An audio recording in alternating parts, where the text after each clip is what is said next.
Who do you think is the greatest African footballer of all time? I've picked 6 names that, in my opinion, simply can't be missing from that list. With a speech to his nation, he stopped a civil war. By walking off the pitch, he exposed the problem of racism. From the football field, he went all the way to the presidential palace. From Weah to Salah, 6 African legends who made football history. But for Africa, they mean much more than tricks and goals on the pitch. Get it back up! Get it back up! It's a goal!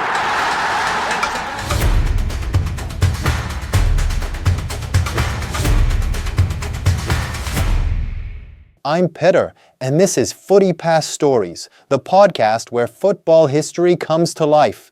Today, we'll explore the stories of the greatest African footballers of all time. Most of them have already ended their careers, but their legacy will never fade. Here's my list of 6 African greats, and don't forget to subscribe to this channel.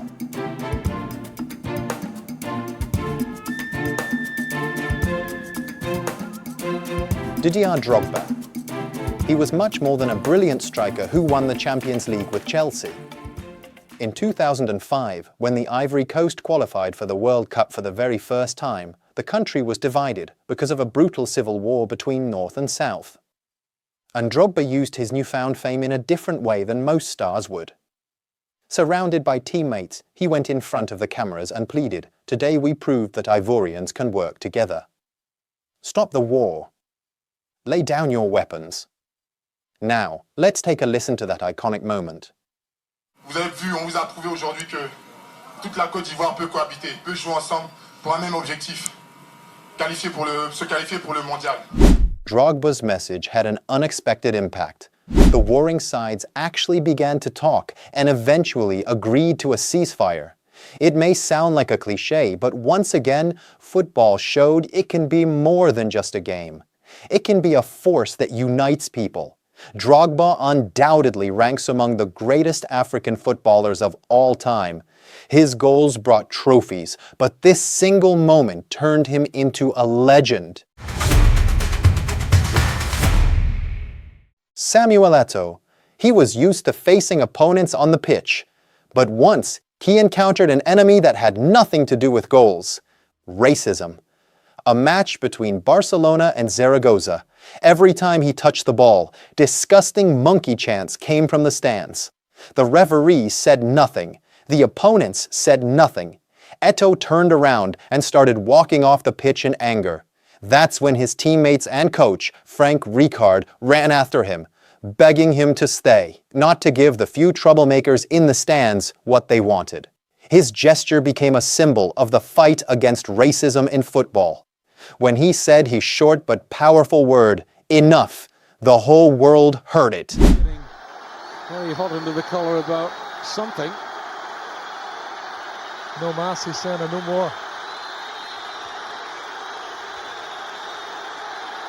Well, he looks totally incensed. Eto'o received many awards for his courage. In 2015, for instance, he was honored by the European Council on Tolerance for standing up against racism and inspiring thousands. Later, he founded a charity helping children in Cameroon, and since 2021, he has served as the president of the country's football association. Add to that 2 Africa Cup of Nations titles, 3 Champions League trophies, and many other honors. And Samuel Eto'o stands out as one of the most remarkable figures in African football history. George Weah. He grew up in Monrovia, the capital of Liberia, a country torn by poverty and corruption. As a boy, he played barefoot between tin shacks with a ball made of rags. But he had a dream that seemed impossible: to make it in world football. In Europe, he was discovered by legendary coach Arsène Wenger, then managing Monaco. From a street kid, he grew into a world-class striker, elegant, fast, and incredibly hard-working. He played for Paris Saint-Germain, AC Milan, Chelsea, and Manchester City. And his greatest moment came in 1995, when he received the Ballon d'Or as Europe's best footballer. He became the first and still the only African ever to win it. It was a triumph not just for him, but for all of Africa. A boy from the slums of Liberia had shown that even from the poorest streets, you can reach the very top. And he never forgot where he came from.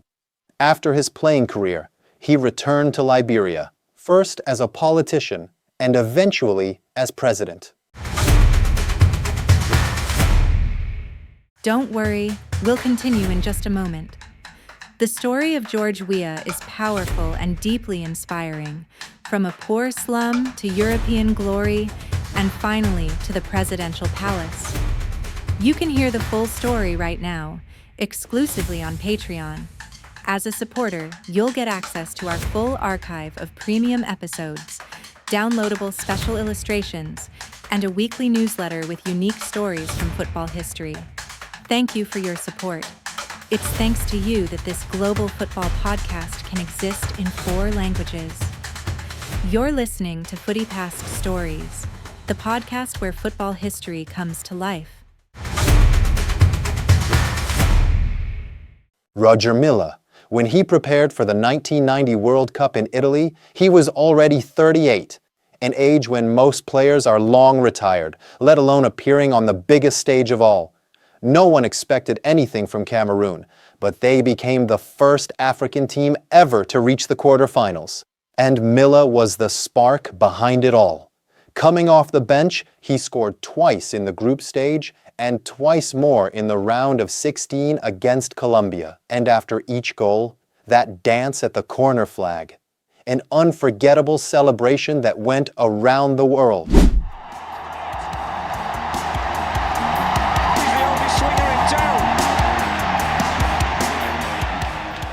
4 years later, Milla returned to the World Cup again at the age of 42.